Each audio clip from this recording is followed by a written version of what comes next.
I wish I was living your dream. Huh? So I wish I was living your dream. Oh, it's fun until you have to clean up after them.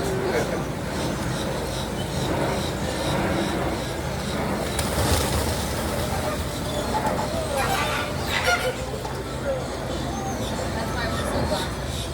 You guys have any questions about the flamingos? Anything you want to know? So why are some Lighter than others? Yeah. So we have 3 of the 6 flamingo species. Sorry, I'm trying to fix this. We have 3 of the 6 flamingo species, and just like us, where we are is how our color is going to be. So we have our 4 lighter pink flamingos. Those guys are greater flamingos. They come from Africa. We have 1 Chilean flamingo. He's right there. He's lighter pink, but he's got hot pink tips and yellow legs. His name is Chili. Then we have our American Caribbean flamingo. We don't have the lesser flamingos, the Indian flamingo, or the James flamingo, but I have a flamingo named James. So they all differentiate in those colors because they're going to have different predators. They're going to have really different food sources. They're also not true pink birds, so they get the coloration from what they eat. And then whatever they're hunting for is going to be able to see a certain version of color. Come to visit you. I don't know if you guys have ever seen like a tiger in the wild, and we think, wow, how can you not see that big orange cat? Well, to their prey, they actually look like the brush. They're kind of like a ratio. So they can't really see them. So you're not seeing way different colors than we do. So it's going to be just a little different for each one. The only thing that really ranges is going to be that coloration and size. So the greater flamingos are the largest of our subspecies, reaching up to 5 feet tall. I am 5'4" difference. My second tallest is my American Caribbean males at 4.5 feet tall, and the third is my Chilean male at 3.5 feet tall. Males and females will be the same color, so it's just going to range in size. So males are going to be a lot taller than their female counterparts. They also have a deeper bum up, so it sounds just a little bit different. But for the most part, it's just going to be that size I'm going to be able to tell them apart from. Other than that, you guys are pretty easy for me just because I've been here 9.5 years. I know everybody by name, and I know everybody by their face. If you look at that black splotching on their face, it's like a thumbprint. No 2 flamingos have the same black splotching, so we can't tell them apart just like that. Like I know who's walking up right behind me right now, and that's James. And it's only because he shows that I'm feeding him. So all the white ones, The light white version is American white eye.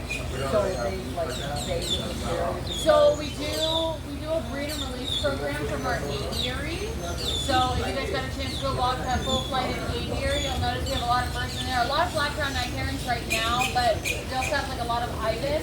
Our goal is that we breed them and then release them, and then we do something called a soft release. So ibis come and go as they please anyways. So instead of just releasing them to the wolves, what we do is we take them onto our pond, we release the juveniles here, so we can keep an eye out to see if everybody's doing okay, and then they start to learn from the adults.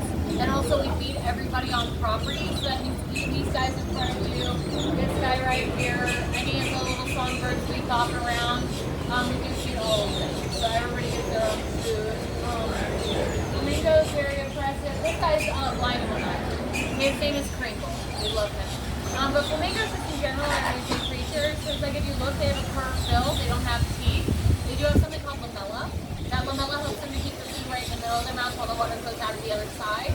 Their main diet is fish, shrimp, krill, and fish, shrimp, krill, and algae. So most of the people think that our pond is really dirty, but these guys are going to be eating that naturally from wild Chop it up that anyway.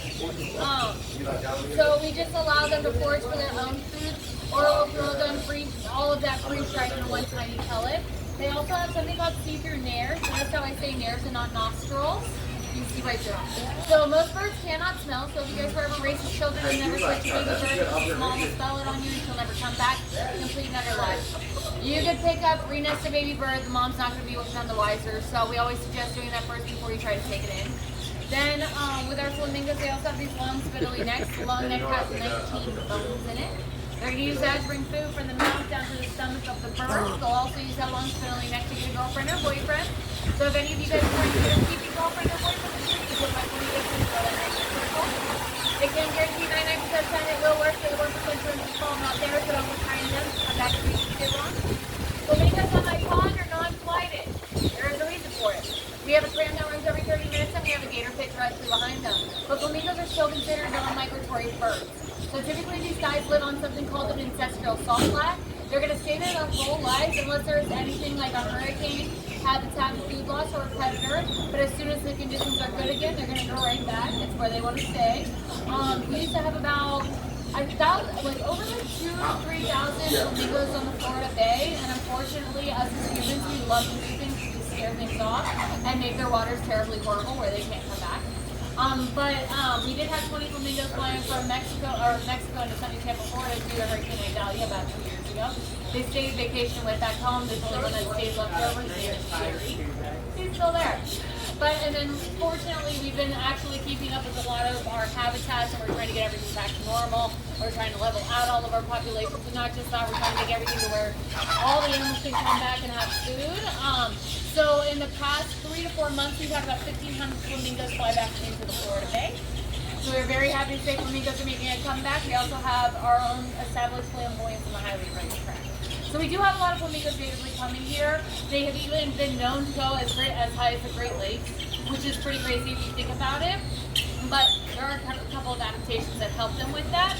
But since our flamingos are non-flighted, there is a reason. Obviously, we have lots of things that can harm them, like they can fly into a car, they can fly into a tram, they can fly into our gator pits directly behind them. There's 1 or 2 ways you can stop a bird from flying away. One being you clip their wings. Most people do that with their parrots or smaller birds and they get pets. Now, that's all fine and dandy, but it does leave row. And fun fact about flamingos is that their fight or flight response is not to fight or flight, it is fight or heart attack. So these guys will have a straight up heart attack if you grab them. So we don't want to do that, so instead we opt out for the second option, which is called pinioning. It happens at 1 to 2 days old. We take off from the wrist down, they don't even know it's on. Now if you see ones that are incorrectly pinioned, that can be here or here, that was not our doing. We did not do that. They came to us like that. And sometimes a lot of our animals become a permanent injury, so that could be missing a full wing.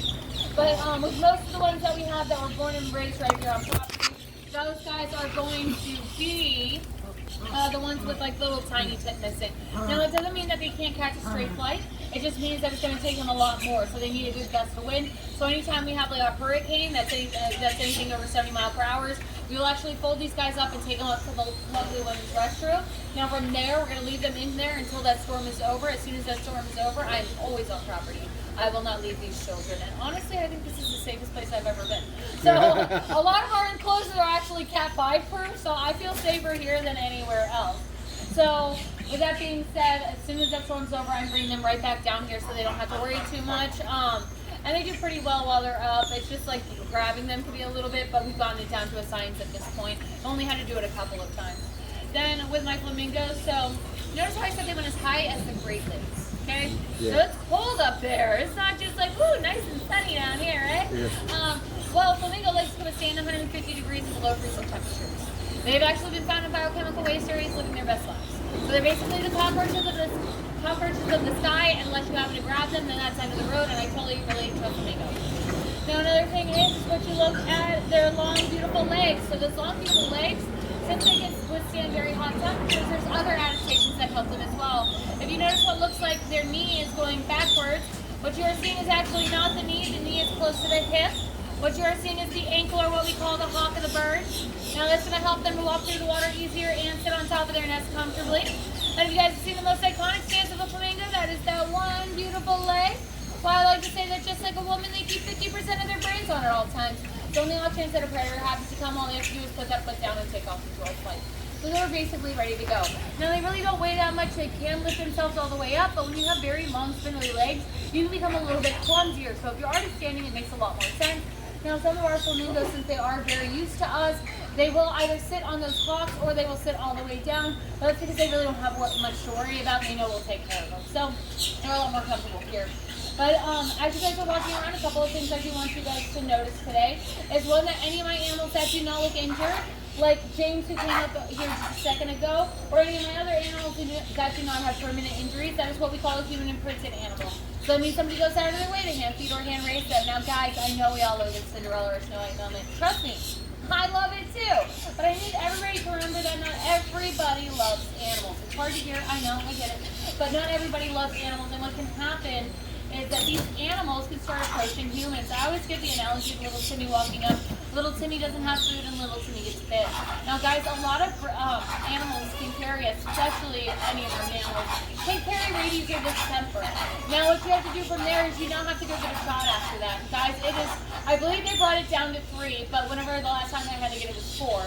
You got 4 rounds of rabies shots, and guys, with insurance, it is over $500 a pop. And that's if you can find a hospital that carries the vaccine. Not everyone does. Then, if without insurance, we just found out this. Actually, I just found out at the beginning of the year, a girl had to get it. Without insurance, it is over $50,000 a pop. You're looking at almost a $200,000 bill just for rabies shots. And guys, you have to get them, because if you don't, there's no cure for rabies after it's already set in. So you need to be getting those shots to make sure that you're vaccinated against them. Now, with that being said, that's why we ask you guys not to feed them. If you would like to feed them, please come to a place like this. We give you food. You guys are more than welcome to feed them around here, just not any of the mammals. Please don't do that. But as for the birds, we give you all the food to feed them. Or you can even go on Amazon, buy a feeder. It's next day shipping. You can build a feeder, or you can even go and plant plants that these guys are natively going to be feeding all around your area. Now, we do double as a rehab. In fact, we have a lot of permanently injured animals, missing eyes, missing wings, missing toes. They might even have a little bit of a limp. Now, I do have a flamingo that's missing an eye, and I have another flamingo who has arthritis and has to be treated all the time. Now, guys, the reason that we get to keep them is because that they are considered non-releasable by the state of Florida. So what we do is we give them a permanent home here. At any point in time, the state of Florida could come and take these animals whatever they want, whether that be for a breeding program or just because they don't want people to have them anymore. That's just kind of how this works. So we are just taking care of them and giving them the best housing and care and attention that we can while they are with us in our facility. Now our goal is always to release back out into the wild, but that can't always be done. So if not, then what we get to do is we get to give them a husband or wife. They get a girlfriend or a boyfriend. They get to make those babies. With those babies, we get to release them back out into the population. So we get to give back to our animals. And like I was telling you, fine, beautiful people earlier, we do get to feed everybody on property. As you can tell, everybody is very well fed.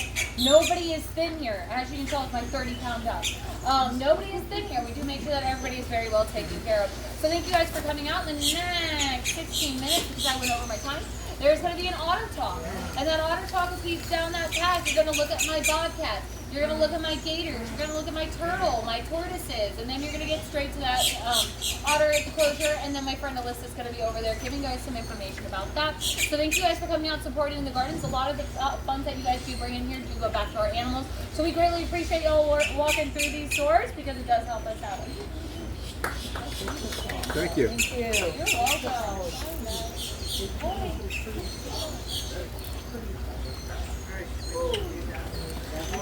Which ones?